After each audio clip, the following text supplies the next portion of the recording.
This video is sponsored by Gravistar.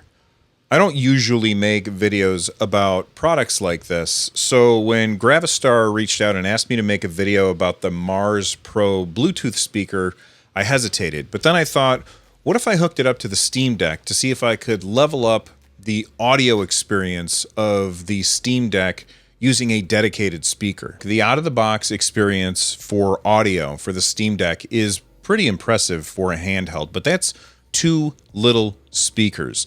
They can't possibly compete with this big, beefy, 5-pound behemoth of a speaker. It's just the physics doesn't work that way. So one of the first things that I did was hook this up to my Steam Deck and fire up a game. And unfortunately, I have to say that I'm very disappointed that the audio is delayed with this. Now, they're not selling this telling you that it's a gaming device. I just wanted to try it like that.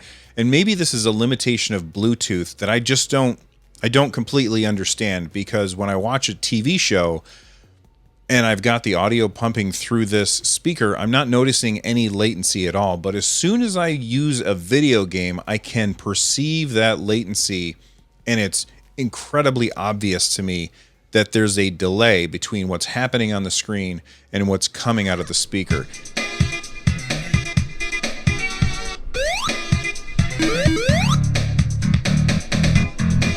I don't think that this is necessarily, I'm not laying blame at the speaker here. It's probably, like I said before, a limitation of Bluetooth. Let me know in the comment section down below if you know why that's the case, but it's probably the reason that most of the high-end wireless gaming headphone manufacturers don't use Bluetooth. They use something else because of that delay. So this I can't recommend for gaming, but what I can recommend it for is music. So I connected this to the iPad, and the sound coming out of the speaker is really impressive. There was a lot of detail in the sound that I don't normally hear when I'm listening to music. I think that's because I generally just use Google Home speakers. This sounds so much better than those.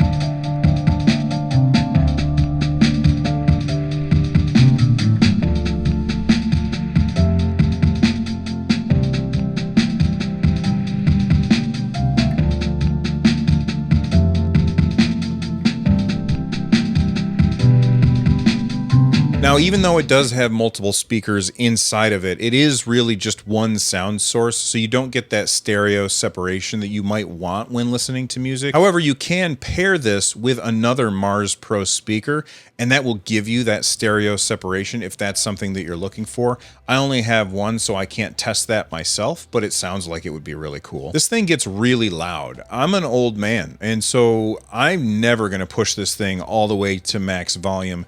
Maybe you will, and if I happen to be in the area, I will be like, turn that noise down, because it gets super loud. I will say that I feel like there's just a bit too much bass for my preferences, but everybody has their own preferences when they listen to music, and so if you really like super punchy bass, you're gonna like this speaker. Now, normally I just use the built-in speakers on my TV when I'm watching something, so I already don't have a stereo experience.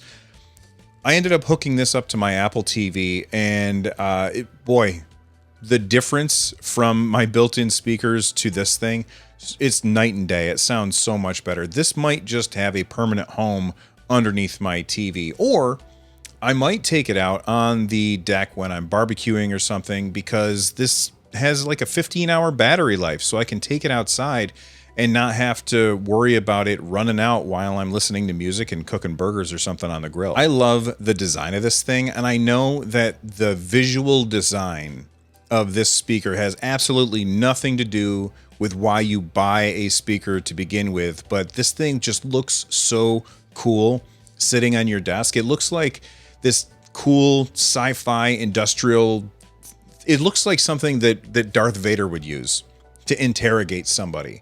It's just this creepy, scary metal ball with 3 spider feet.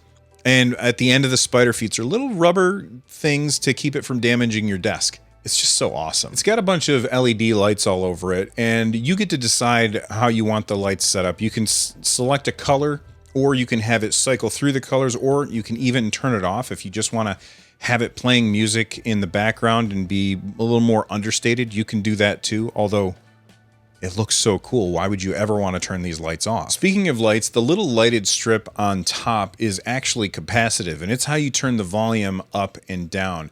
There's a little bit of latency when trying to turn the volume up and down, and so I felt like that was maybe I would have chosen instead to put buttons on there and just have the lighted strip indicate how loud it was, instead of actually giving it a capacitance so you can just slide your finger across it.